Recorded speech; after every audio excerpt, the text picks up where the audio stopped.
Halo, selamat siang. Kita awali informasi dari Bekasi, Jawa Barat. Kondisi TKP kecelakaan maut di Jalan Sultan Agung Bekasi berangsur normal. Jalan raya kini sudah bisa dilalui oleh kendaraan yang melintas. Lokasi kecelakaan yang tepat berada di depan SDN Kota Baru 2 dan 3 Bekasi ini hingga Kamis pagi masih dilakukan pembersihan sisa-sisa kecelakaan kemarin. Pihak kepolisian rencananya juga akan menggelar olah TKP pada hari ini untuk mengusut penyebab terjadinya kecelakaan yang menewaskan 10 orang. Arus lalu lintas di Jalan Raya Sultan Agung terpantau masih cukup padat. Beberapa petugas kepolisian melakukan penjagaan di sekitar TKP untuk membantu arus lalu lintas agar lancar.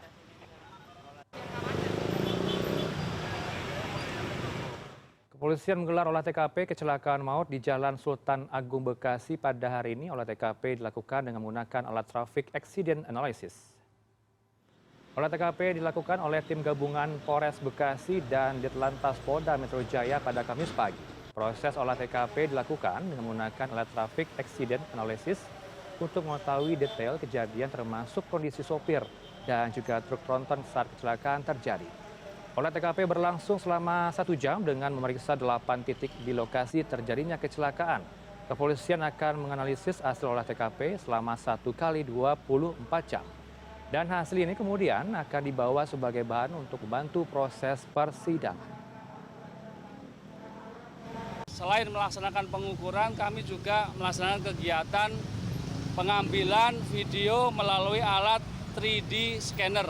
Ya, dengan alat 3D scanner ini nanti hasilnya yaitu berupa video rekonstruksi, ya, akan tergambar sebelum, sesaat, dan sesudah terjadinya kecelakaan lalu lintas.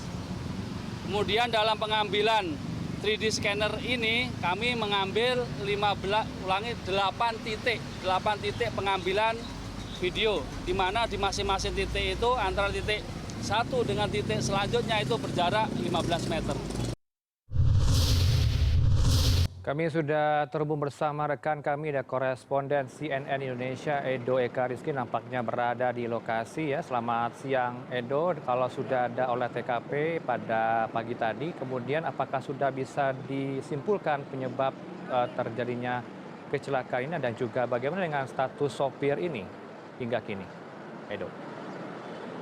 Ya, Heranov, informasi awal berkaitan dengan olah TKP ini memang masih perlu dianalisa 1 kali 24 jam. Jadi kemungkinan esok hari hasil olah TKP dengan menggunakan alat Traffic Accident Analysis ini baru akan diketahui dari hasil pemeriksaan Ditlantas Polda Metro Jaya bersama dengan Polres Bekasi. Nah, berkaitan dengan status dari sopir sendiri, tadi pihak Ditlantas Polda Metro Jaya juga menambahkan laporan usai proses analisis kecelakaan dilakukan bahwa supir sendiri masih akan dilakukan pemeriksaan dan pemeriksaan rencananya akan dilakukan pada hari ini. Jadi proses pemeriksaan kemungkinan besar masih berlangsung di Polres Bekasi. Dan Heranov, saya akan mengajak Anda dan juga pemirsa untuk melihat sebenarnya bagaimana situasi di Jalan Sultan Agung atau TKP tempat terjadinya kecelakaan maut yang terjadi pada hari Rabu lalu. Kalau bisa Anda lihat di belakang saya, ini adalah Jalan Raya Sultan Agung, di mana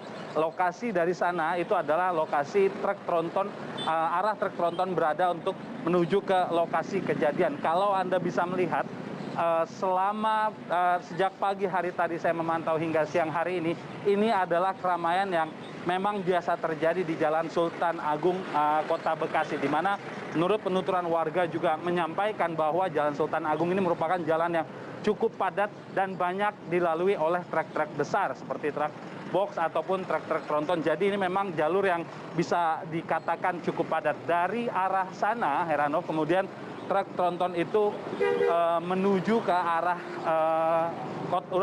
Jakarta, dan kejadian truk tronton menabrak tiang BTS itu terjadi tepat di depan sini, yaitu di depan SDN Kota Baru 2 dan 3.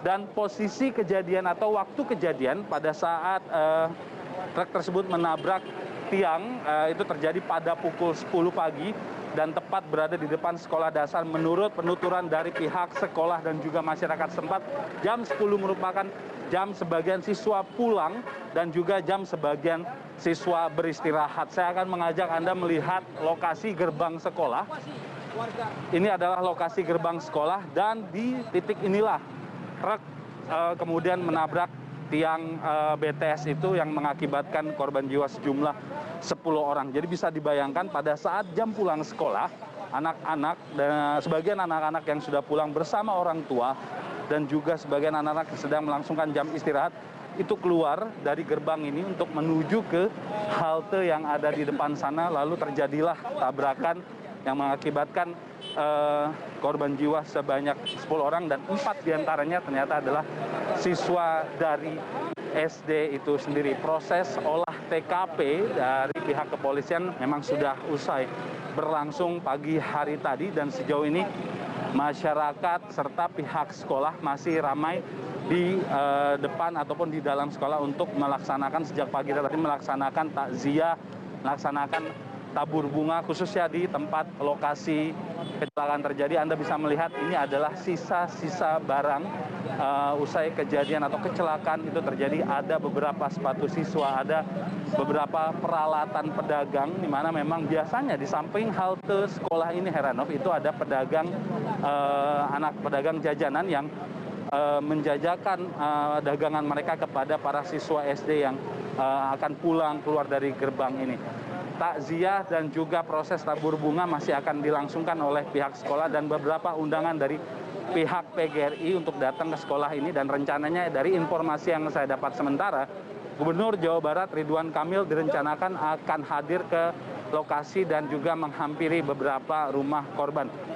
Korban luka yang terjadi akibat kecelakaan tersebut sejauh ini masih sebagian masih mendapatkan perawatan intensif di 2 rumah sakit yang letaknya tidak begitu jauh dari lokasi kejadian ini. Sementara demikian, Heranov. Lantas di mana sekarang sopir dari truk kontainer ini, Edo, dan juga bagaimana dengan aktivitas sekolah di sana? Apakah terhenti berapa hari atas kecelakaan ini, Edo?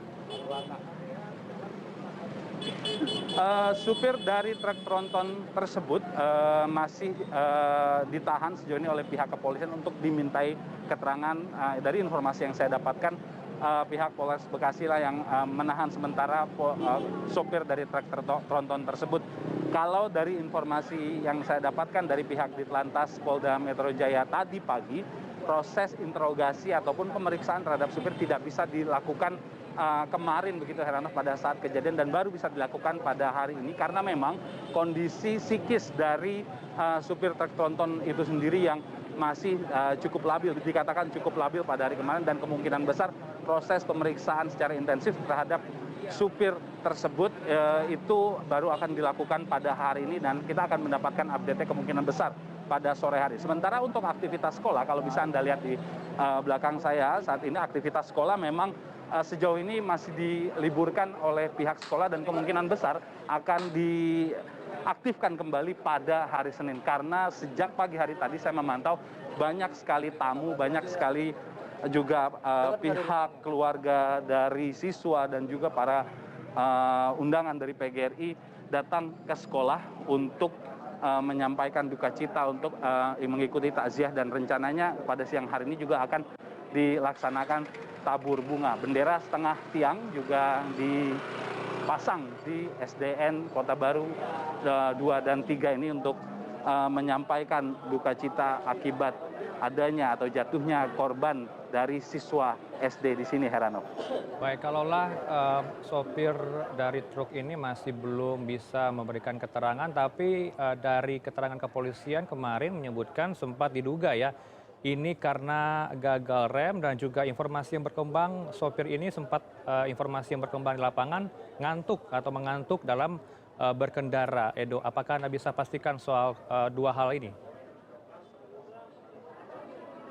2 hal yang Anda tanyakan tadi saya coba konfirmasi ke pihak Ditlantas Polda Metro Jaya yang melakukan proses olah TKP, namun pihak kepolisian sejauh ini belum bisa menyampaikan kepastian mengenai alasan ataupun penyebab terjadinya sebuah truk tronton yang ukurannya cukup besar itu bisa menabrak sebuah tiang yang ada di depan sekolah dasar, Heranov. Proses analisa dari olah TKP dan juga pemeriksaan dari supir truk itu sendiri memang masih berlangsung dan usai dua proses ini yang masih berjalan secara bersinggungan ini selesai, nanti heranov, kepolisian baru akan bisa memastikan mengenai penyebab terjadinya kecelakaan tersebut. Kalau kita mengacu dari proses olah TKP dengan menggunakan traffic accident analysis tersebut, tadi saya mendapatkan informasi bahwa alat yang digunakan untuk menganalisa kecelakaan tersebut ini akan bisa menganalisa melalui sistem komputer mengenai detik-detik dari jarak tertentu. Kalau tidak salah tadi disampaikan oleh pihak kepolisian dari jarak kurang lebih 80 meter dari tiang BTS yang ditabrak, itu detik demi detik ataupun jarak demi jarak dari kejadian atau dari berjalannya truk tronton hingga menabrak itu bisa dianalisis secara mendetil, termasuk juga mengenai posisi mengendara supir, apakah supir mengendara dalam posisi baik atau supir mengendara dalam posisi yang tidak fokus sehingga menyebabkan terjadinya kecelakaan. Jadi dua pemeriksaan baik dari pihak supir dan juga dari sistem komputer yang menganalisa melalui olah TKP terjadi yang dilakukan tadi pagi itu nantinya akan digabungkan untuk kemudian pihak kepolisian akan menyimpulkan apa yang menyebabkan terjadinya kecelakaan naas kemarin itu, Heranov. Baik, singkat saja saya ingin tahu, Edo, Kemenhub sebenarnya sudah menurunkan aturan berkendara di zona sekolah. Apakah ada pernyataan dari pemerintah Kota Bekasi terkait dengan aturan Kemenhub ini sehingga ada marka atau rambu-rambu yang harus dipatuhi oleh para pengendara di sekitar sekolah tersebut, Edo? Ya, hal tersebut harus dikonfirmasi nanti saat jadwal ataupun rencana kunjungan dari Gubernur Jawa Barat Ridwan Kamil ke depan sekolah dasar. Namun dari pemantauan saya memang, Heranov, di depan sekolah ini beberapa marka berkaitan dengan informasi mengenai kehati-hatian karena masuk zona sekolah ini memang sudah ada di jalan ini, karena Jalan Sultan Agung ini merupakan jalan yang cukup besar. Hanya saja memang kalau tadi Anda melihat sendiri bagaimana kondisi kepadatan jalan tersebut antara kendaraan pribadi, sepeda motor, dan juga kendaraan-kendaraan besar seperti truk tronton ini intensitasnya juga cukup tinggi melewati atau melintasi Jalan Sultan Agung hingga di depan sekolah itu sendiri, Heranov. Baik, kita tunggu perkembangan terbaru dari Bekasi. Terima kasih atas laporan lengkap Anda, koresponden CNN Indonesia Edo Eka Rizky langsung dari Bekasi.